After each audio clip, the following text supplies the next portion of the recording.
Bonjour à toutes et à tous, bienvenue dans ce webinaire. Aujourd'hui, on va aborder ensemble comment appliquer le nouveau programme de 5e avec le nouveau manuel multiple 5e que vous voyez à l'écran. Et pour en parler, on est ravi d'être avec Stéphane Robert.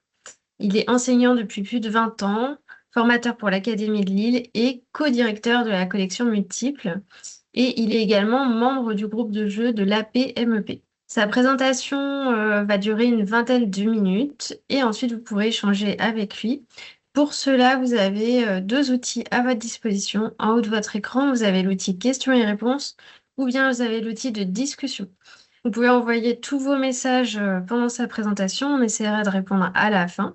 Et puis, ce webinaire va être enregistré. Donc, si vous voulez le transmettre par la suite à vos collègues, vous pourrez. Il sera sur notre chaîne YouTube et il sera sur notre site et je vous mets toutes les infos dans la discussion. Et sans plus tarder, je vais passer la parole à Stéphane. Donc, pour commencer, est-ce que vous pourriez nous résumer qu'est-ce qui change finalement avec ce programme de 5e? Quels sont les points saillants du programme de cycle 4 qui va donc s'appliquer en 5e? Déjà, bonjour à tous. Je vais dire que c'est. Alors, si je résume assez simplement, hein, il y a la reprise du même esprit que celui qu'il y avait pour les nouveaux programmes de cycle 3. Donc, une grande progressivité dans l'introduction de nouveaux concepts. Donc, on poursuit ce qui a été fait au cycle 3, notamment sur les probabilités, sur la proportionnalité, sur les fractions. Donc, on continue à installer cette progressivité d'installation des nouvelles notions. Et puis, il y a des nouvelles notions qui apparaissent, hein. Alors, le calcul littéral, donc, le préalgèbre a été travaillé au cycle 3, et là, on va entrer tout doucement dans l'algèbre, donc avec une entrée progressive dans le symbolisme et dans l'écriture littérale, donc très progressive au cycle 4. Donc, on va commencer à mettre les premières briques, les premières pierres en classe de 5e. Et puis, une autre grosse nouveauté, c'est l'introduction du concept de fonction dès la classe de 5e. Alors là aussi, on y va très progressivement. Ça va se faire en 5e, en 4e, en 3e. Le 5e, en gros, autour des fonctions, ça va être beaucoup parler des dépendances de grandeur, avec un symbolisme minimal, quasiment une absence de symbolisme. Donc, voilà. Bon, si je résume, c'est une progressivité, soit dans la poursuite du travail sur certaines notions, soit dans l'introduction de quelques nouvelles notions. Et les deux principales, les deux plus fortes, c'est calcul littéral et fonction. Calcul littéral qui n'est pas une nouveauté, mais fonction qui va être une grosse nouveauté. Et puis j'ajouterais aussi une troisième chose. Alors là, c'est pas tout à fait sur une notion, mais c'est plus dans un esprit. On poursuit le travail sur le raisonnement pour tout doucement aller vers la démonstration. Et donc, désormais, il y a des démonstrations, on va dire, types qui sont attendues, qui doivent être présentées, qui doivent être travaillées avec les élèves et qui sont des attendus. Alors là, ça sera plus notamment en géométrie, pas qu'en géométrie, mais ce sera plus marqué en géométrie. Et donc, on va trouver, par exemple, le retour des droites remarquables et de la concurrence des droites remarquables en classe de 5e. Donc, c'est plutôt un retour à ce qui a été fait antérieurement, mais là aussi avec une grande progressivité dans l'arrivée, dans la démonstration. Voilà pour ce qui est des grands changements. Alors, je ne sais pas si on peut parler ça de changements, mais des évolutions dans ce nouveau programme de cycle 4 et plus particulièrement le nouveau programme de 5e. Merci Stéphane. Est-ce que vous pourriez nous en dire plus sur la collection multiple? En gros, dans quel esprit les manuels ont été conçus et comment est-ce que vous avez intégré ces nouveautés dans la collection? Donc nous, on a continué dans le même esprit que le manuel de 6e. On veut, voilà, comme le programme, comme le préambule du nouveau programme le demande, et presque en allant jusqu'à le paraphraser, on veut donner du sens aux notions. Donc donner du sens aux notions, mener à leur maîtrise, garantir l'appropriation du sens tout en développant en parallèle des compétences mathématiques, hein, les chercher, modéliser, représenter, calculer, raisonner, communiquer. Et puis voilà, notre slogan, notre leitmotiv, hein, c'est du sens pour tous et des mathématiques pour chacun. Donc c'est vraiment ça le cœur de la collection multiple. Et puis ça se traduit, alors on va se traduire pratiquement, ça va être une entrée qui soit engageante et porteuse de sens. Alors là, par exemple, si donc dans chaque ouverture, on a une petite vidéo d'ouverture qui est là pour accompagner, pour contextualiser. Alors c'est parfois une contextualisation artistique, parfois c'est une contextualisation vie courante qui va amener à se questionner, à, à, ouais, à rendre un peu curieux autour du concept qui va arriver. Et puis en parallèle, une découverte par une manipulation avec ou sans matériel. Donc là, sur le chapitre symétrie centrale, il y a un petit peu de matériel qui est proposé pour construire. Et avec cette entrée engageante et porteuse de sens, voilà, c'est l'entrée enfin, c'est notre traduction à nous de l'esprit, enfin une forme d'esprit, de progressivité de la notion. Après, l'accompagnement et une mise en mots progressive des notions et des concepts, hein, mais aussi des raisonnements et des procédures. Donc, ça va se traduire un peu plus loin dans les savoir-faire, notamment. Dans les pages, j'apprends à faire.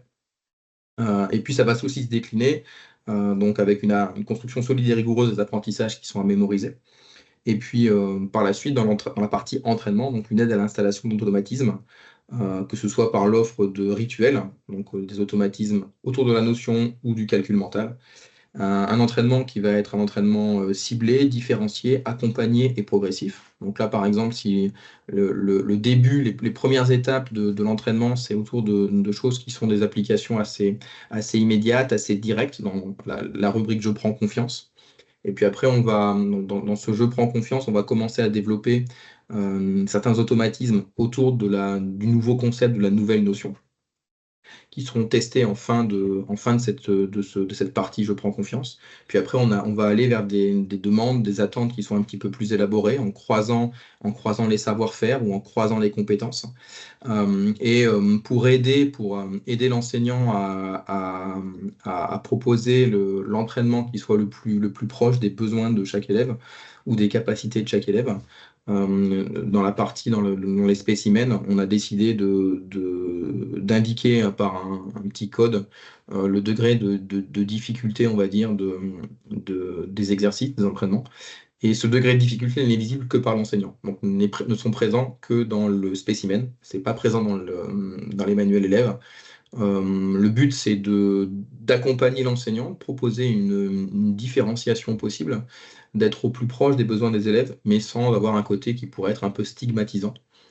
L'élève ne sait pas, enfin, voilà, il peut faire un travail qui est différent, un entraînement qui est différent de celui de son voisin, sans savoir que le degré de difficulté, a priori, il est différent. Et ça enlève aussi un a priori pour les élèves d'ailleurs, parce que comme ils savent pas à quel niveau, entre guillemets, à Exactement. quel niveau on les met, ils partent pas avec un a priori de je suis trop nul ou quelque chose comme ça. Exactement. Il y a pas de dévalorisation a priori. Et puis la troisième section d'entraînement ou d'exercice, elle va porter sur donc plutôt des problèmes, des tâches un petit peu plus à prise d'initiative, qui va croiser complètement les compétences et les savoir-faire. Et puis le chapitre se termine par une tâche à la prise d'initiative un petit peu plus élaborée, un petit peu plus qui mobilise encore davantage. Voilà, donc ça, c'est notre traduction c'est un peu l'esprit multiple. J'allais oublier, hein, n'oublie pas non plus. Dans le côté engageant, il y a aussi la dernière page de chaque chapitre, hein, qui est une rubrique Je joue avec ce que j'ai appris. Donc là, typiquement, on est sur le chapitre sur la symétrie centrale. Donc on a développé beaucoup de savoir-faire, de compétences autour de la symétrie centrale et de la symétrie axiale. Et on va les mobiliser dans un cadre un peu plus ludique. Donc un petit jeu qui est très simple. Donc là, il y a une partie du jeu qui est présent, enfin quelques grilles qui sont présentes dans le manuel, et il y a des compléments numériques qui offrent davantage de grilles encore à disposition de l'enseignant. Donc ça, Euh, vous ouais, c'est un peu l'esprit de ce qui était déjà présent dans le manuel de cinquième, de sixième, pardon, qu'on poursuit dans le manuel de cinquième. Vous avez commencé déjà à parler un petit peu de diversité de profils d'élèves, mais est-ce que vous pourriez nous en dire plus sur finalement comment cette collection et ce manuel permettent de vraiment prendre en compte la diversité des profils qu'on peut avoir en classe sans que ce soit trop compliqué ou trop long en fait à mettre en œuvre? Bah déjà, alors c'est peut-être anecdotique, mais c'est pas si anecdotique que ça. Le titre de la collection, Multiple, n'a pas été choisi au hasard, hein. C'est vraiment une volonté affichée de nos auteurs, de l'équipe d'auteurs, de s'adresser vraiment à tous les profils d'élèves. Donc, oui, on donne envie. Hein, c'est la vidéo d'ouverture, c'est les exercices, c'est les activités de manipulation, par exemple. C'est la rubrique finale avec le je joue. Donc ça, c'est une des pistes possibles. La différenciation, elle se trouve aussi dans les bases d'exercices qui sont proposées, qui sont extrêmement progressives, notamment extrêmement progressives au départ, hein, sur des situations qui sont faciles de prise en main. Je dirais que la différenciation, alors on a aussi un autre élément marquant de la collection, c'est qu'on essaye de proposer des adaptations. Alors, ces adaptations, elles sont évidemment destinées en premier lieu aux élèves à besoins éducatifs particuliers, mais pas uniquement. Et là, on a un petit peu changé par rapport au manuel de sixième. On a décidé de cibler les adaptations plutôt sur la partie cours. Donc, c'est la rubrique, enfin, c'est le complément numérique Mon cours guidé.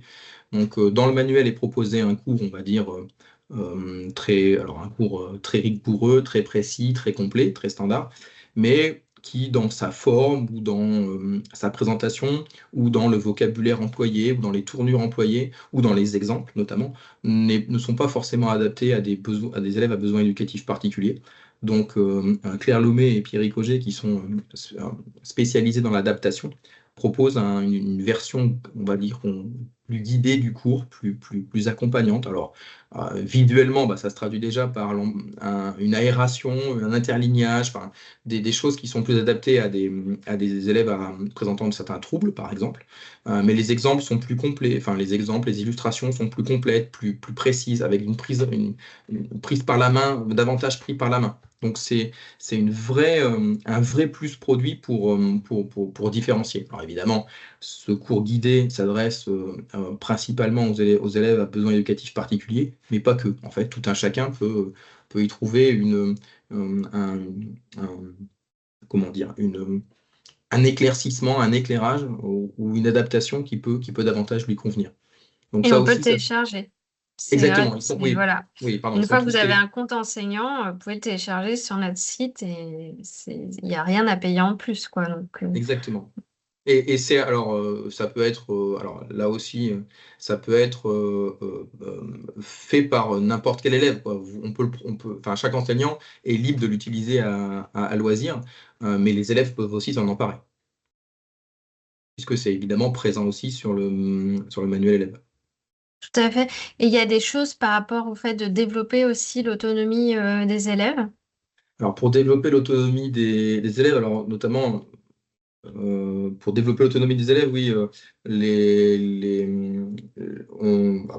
ça y est, je m'embrouille, pardon. Pour développer l'autonomie des élèves, oui, notamment dans la partie entraînement, on a poursuivi ce qui avait été entamé avec le manuel de sixième sur la proposition, bon, voilà, c'est j'avance à mon rythme, avec deux choses, enfin deux traductions de développement de l'autonomie, avec des parcours d'apprentissage.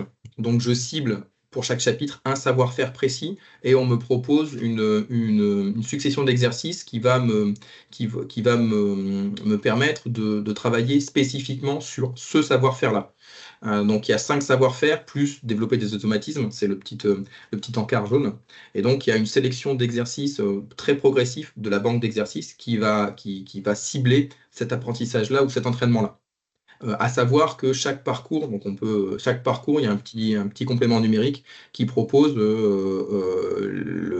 l'extraction des exercices du parcours, donc la fiche d'exercice qui correspond à ce parcours à proposer aux élèves. Et en parallèle de ça, on propose aussi un plan de travail. Donc un plan de travail qui va reprendre les savoir-faire principaux de chaque chapitre. Donc on va avoir différentes entrées. En entrée, on se teste. Donc là, par exemple, donc on ne voit qu'une petite partie du plan de travail. Évidemment, le plan de travail est lui aussi complètement téléchargeable et beaucoup plus vaste que ça. Donc là, le plan de travail, typiquement, bah, on entre sur l'ouverture, on va se tester sur la reconnaissance de figures symétriques. Et en fonction de ces résultats, alors soit parce que on a été accompagné, soit parce que l'enseignant a corrigé, a regardé, et ben on est guidé vers des exercices qui correspondent à ses besoins. Bah, voilà, je maîtrise complètement, je vais aller vers des exercices un petit peu plus poussés. J'ai encore des difficultés, je vais aller sur un exercice, on va dire, intermédiaire. Je n'ai pas compris, on va reprendre les bases. Donc reprendre les bases, c'est aller regarder ou aller relire le cours et on renvoie vers le cours, ou aller relire le savoir-faire et puis faire des exercices qui sont strictement identiques ou à très proche de là où j'ai échoué sur la reconnaissance de figures symétriques. Et donc, en fait, il y a tout un parcours qui va permettre à chaque enfant de progresser à son rythme, d'avancer à son rythme, et au final, de maîtriser les attendus. Merci beaucoup. Et par rapport à ce que vous avez dit juste au début sur susciter l'engagement, les vidéos d'ouverture, c'est des vidéos qui sont à la fois très ludiques et hyper concrètes. Et, euh, et je trouve que c'est aussi, ça fait aussi partie de l'esprit qu'on retrouve dans le manuel, parce que ça s'appuie quand même beaucoup sur des situations concrètes. Il y a une vidéo qui montre pourquoi des graphiques diffusés dans des grands médias sont faux et comment analyser des graphiques. Et donc, ça permet aussi aux élèves de rentrer dans la discipline euh, par des situations de la vie de tous les jours.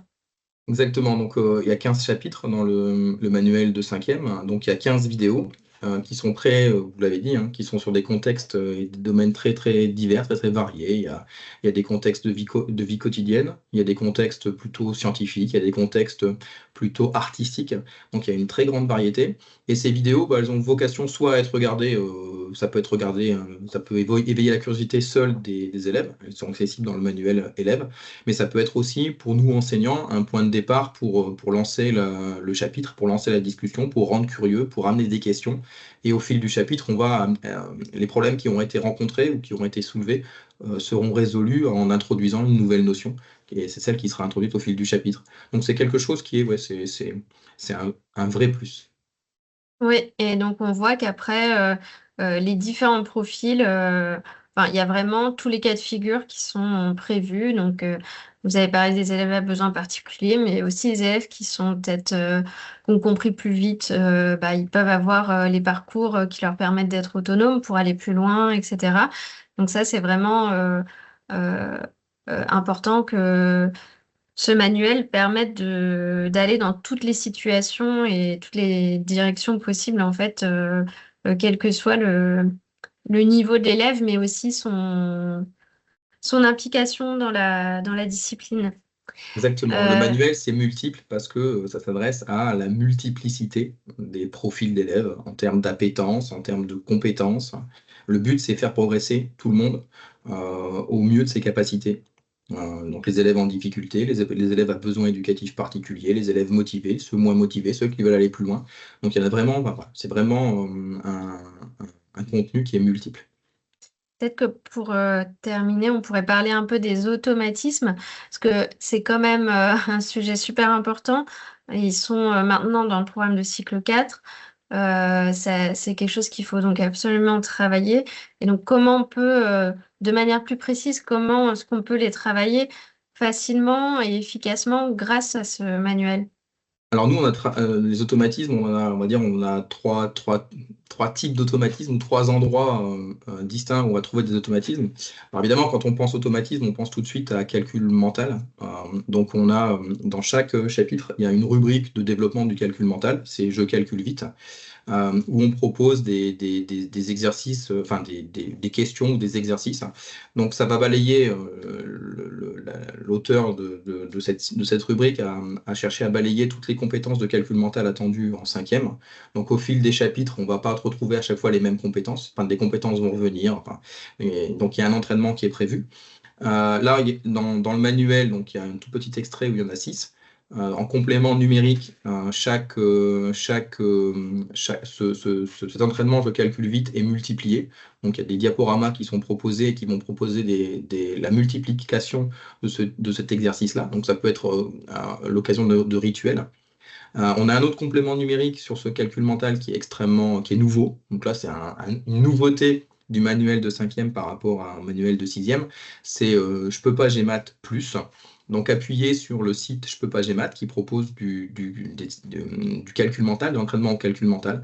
Donc en adéquation avec, en travail collaboratif avec Je peux pas GMAT, on propose un Je peux pas GMAT plus. Donc on peut définir le niveau de difficulté, on peut définir aussi le nombre de calculs qui sont proposés.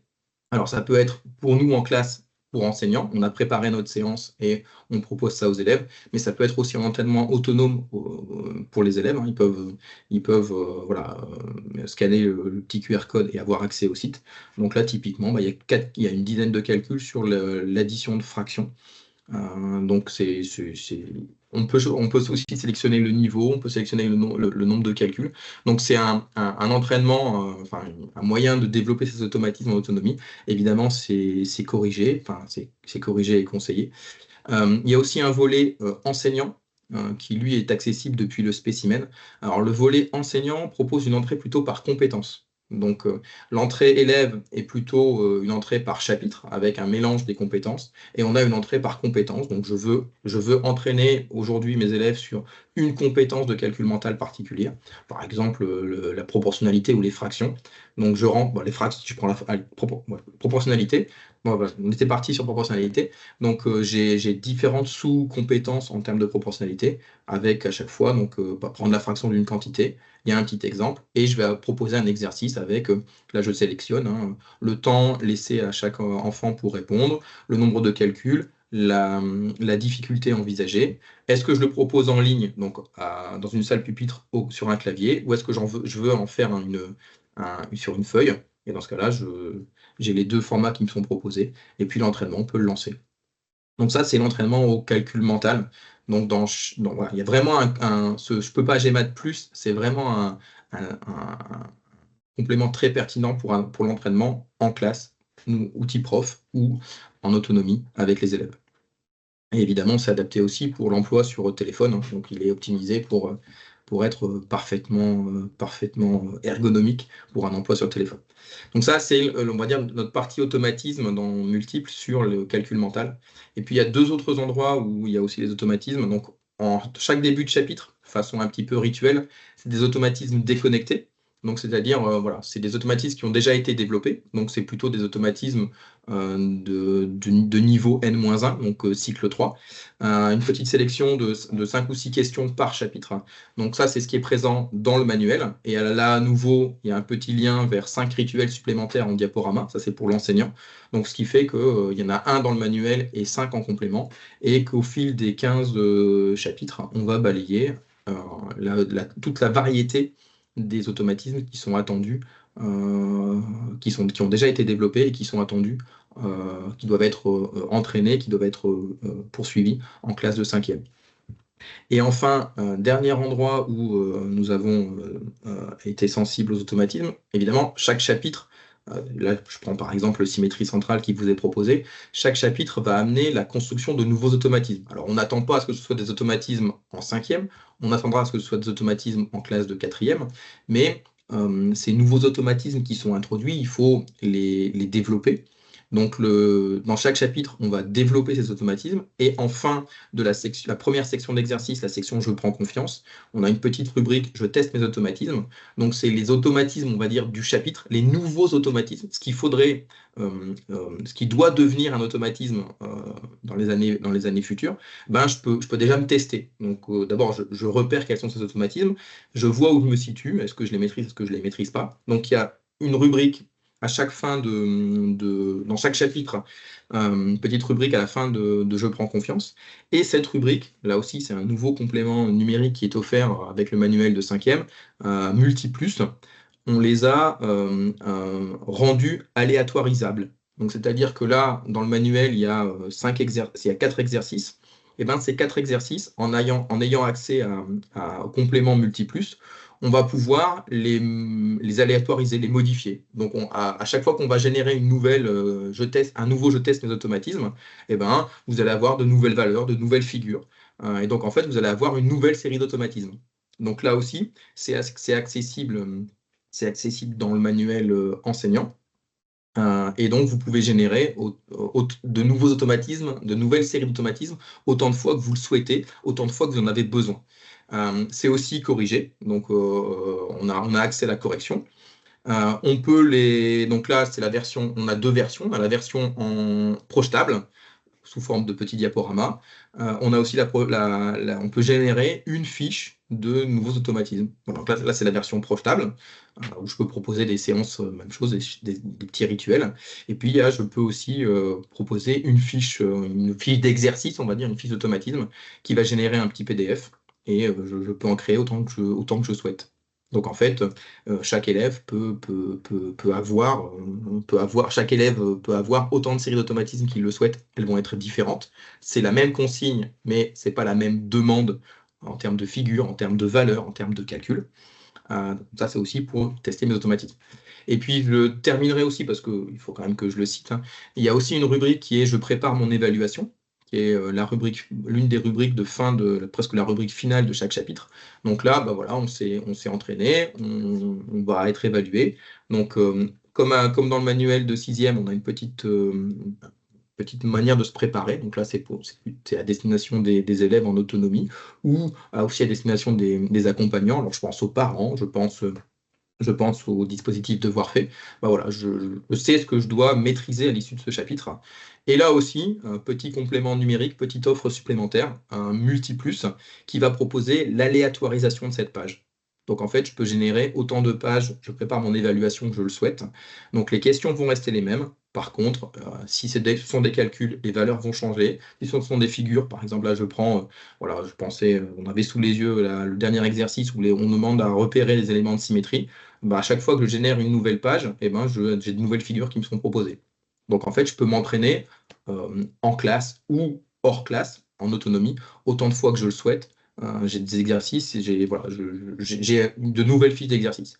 Et bien On peut, évidemment, à nouveau, je termine là-dessus juste, à nouveau, pour l'enseignant, version projetable en classe et version génération d'une page que je peux photocopier et imprimer. c'est super utile parce qu'on peut même imaginer qu'on fait travailler des groupes sur... on a les mêmes notions globalement à leur faire travailler, mais on leur donne pas exactement les mêmes... Exact, oui. Enfin, ils n'ont pas les mêmes figures, etc. Donc, ils travaillent par groupe et ils peuvent pas juste quelque part copier sur une personne. Enfin, ça permet peut-être de cloisonner un peu si on veut. Et en tout cas, je pense que c'est un gain de temps important quand on veut préparer des séances. Et Et puis par rapport... ça peut aussi être une façon voilà, certains travaillent avec des contrats de confiance. En fait, voilà, tu sais, moi, élève, je te montre ce sur quoi tu vas être évalué. Je ne change absolument rien quant à la structure, quant aux questions. Je change juste les situations qui sont proposées. Donc, ça peut être aussi un outil de travail sur la confiance auprès des élèves. Tout à fait, super important aussi. Et par rapport à Je peux pas Gmat, on a le créateur de Je peux pas Gmat qui est connecté aujourd'hui, qui a donc mis son adresse mail dans la conversation. Donc si vous avez des questions, ou que vous souhaitez lui parler à propos précisément de cette application, vous pouvez le joindre. Et c'est vrai que c'est pareil, c'est super utile pour mettre en place un rituel de calcul mental. Il y a aussi un aspect ludique pour les élèves. Et le but, c'est que ça devienne quelque chose de très fréquent pour eux. Donc, le fait que ça puisse à la fois être travaillé en classe et à la fois que ce soit adapté à un téléphone portable et qu'ils puissent l'emmener avec eux quelque part, ça peut aussi beaucoup aider à cette appropriation. Exactement. Merci beaucoup Stéphane. On a vu beaucoup de choses. C'était très très riche comme présentation et on voit que le manuel a été réfléchi dans les moindres détails pour vous aider en tant qu'enseignant et aussi au service de la progression des élèves. Si vous avez des questions ou des choses que vous voulez nous partager, on a quelques minutes, donc n'hésitez pas. Je peux déjà vous lire le partage de Corinne qui nous dit qu'elle a découvert la collection à travers des vidéos, entre autres l'utilité de Pythagore et elle trouve que c'est des manuels qui répondent très bien à ses attentes, notamment parce qu'il y a des activités de manipulation et qu'en REP+, c'est vraiment nécessaire. Euh, Elle apprécie aussi le travail en autonomie, les plans de travail. Et le fait que les automatismes aussi soient largement pris en compte.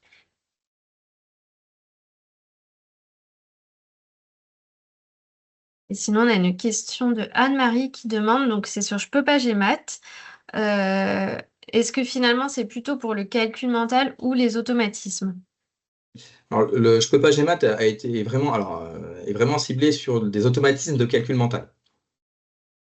Donc, dans Je peux pas GMAT, c'est des automatismes de calcul mental. Donc ça, c'est propre à Je peux pas GMAT. Par contre, dans chaque chapitre, hein, dans Je teste mes automatismes, ça va être des automatismes au sens plus large. Des automatismes là, en rapport avec la notion du chapitre. Et puis, j'entretiens mes automatismes en ouverture de chaque chapitre.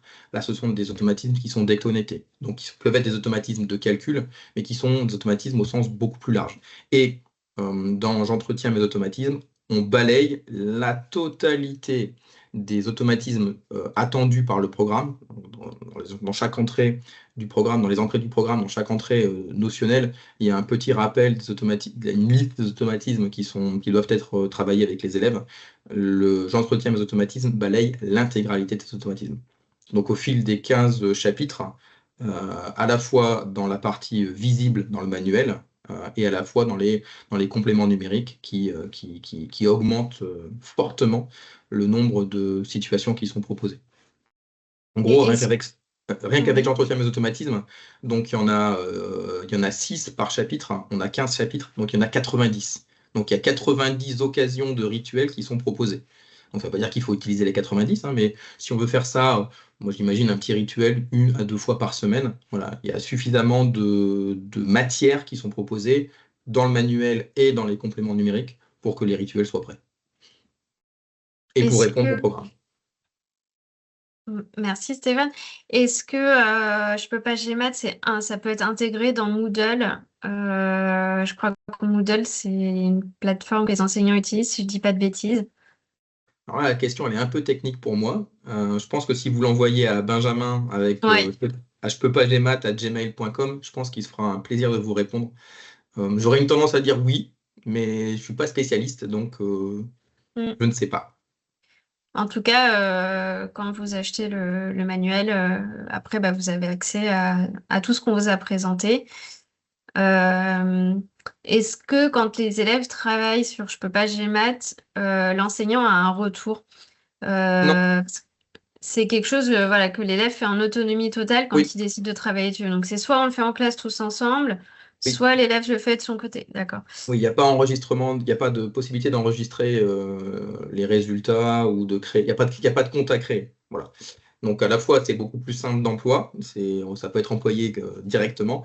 Après, évidemment, on n'a pas de retour. Mais Il y voilà, a... Benjamin qui a répondu, voilà. Pour l'instant, Voilà. Moodle, il ne croit pas que ce soit possible, mais c'est quelque chose qui peut être étudié. On nous demande est-ce que tout le monde peut avoir accès à Multiplus? Pour accéder à Multiplus, il faut avoir le manuel Oui, Multiple 5e. oui. En fait, c'est des QR codes ou des mini-liens, je sais plus. C'est Euh, des mini-liens et des QR codes. voilà, qui sont à récupérer dans le manuel.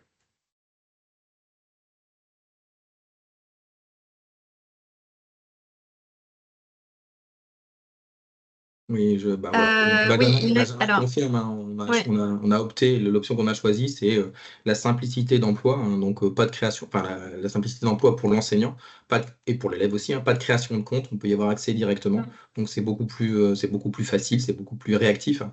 Évidemment, on perd la possibilité d'avoir des retours, mais bon, il y a d'autres moyens pour avoir des retours. Je dirais même que les retours, on peut les avoir en proposant régulièrement des versions papier de ces automatismes. Ce que permet justement le générateur Je peux pas GMAT. Oui, et puis je pense que le fait que les élèves n'aient pas de compte à se créer, ça leur évite d'avoir un frein au démarrage. Parce que c'est vrai que devoir se créer un compte, c'est un petit peu astreignant. Donc quand on peut tout de suite tester vraiment de manière quasi instantanée, c'est plus encourageant aussi pour s'y mettre.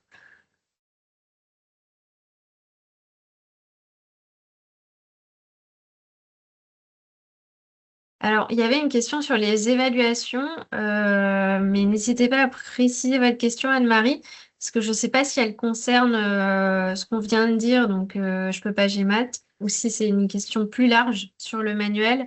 Quand on prépare une évaluation, les élèves ont-ils accès aux réponses pour se corriger? Oui, oui, en fait, dans le Multiplus, ils ont accès aux corrections. Donc, on clique, enfin, en gros, la page qui est générée, elle est générée à l'identique de celle du manuel. Et donc, on peut avoir accès oui, on peut cacher les corrigés ou les rendre visibles. Donc, on clique dessus, et puis là, par exemple, typiquement pour le QCM, il y a des petites coches qui apparaissent pour indiquer quelles sont les réponses qui sont correctes. Et quand c'est quelque chose d'un peu plus technique, si ma mémoire est bonne, la carte bascule, et on a au verso de l'énoncé, on a le corrigé. Voilà. Donc, ouais, il y a retour et il y a la correction. Une correction avec argumentation, avec explication. Enfin, c'est Voilà, bien sûr, c'est toujours pédagogique. Le but, c'est toujours que l'élève comprenne, qu'il reste pas exactement. sur un point d'interrogation. Alors après, même chose, ça peut être l'élève, ça peut être aussi le parent qui propose à son enfant de l'accompagnement, ou ça peut être, j'imagine, des enseignants d'autres disciplines qui sont pas forcément toujours experts, hein, mais qui, dans un cadre type devoir fait ou accompagnement au travail personnel, peuvent tout à fait utiliser Multiplus.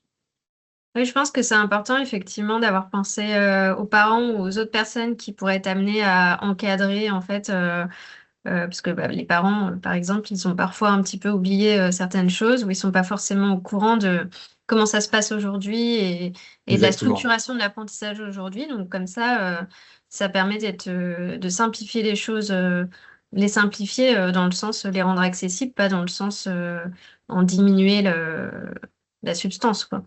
Et puis en tant que parent, bon, on se souvient de ce qu'on a vécu nous-mêmes à l'école, mais c'est très lointain, les méthodes ont un peu évolué, les contenus aussi ont évolué, donc on n'est pas forcément au fait. Et donc le but du manuel et le but de Multiple, c'est aussi accompagner les parents.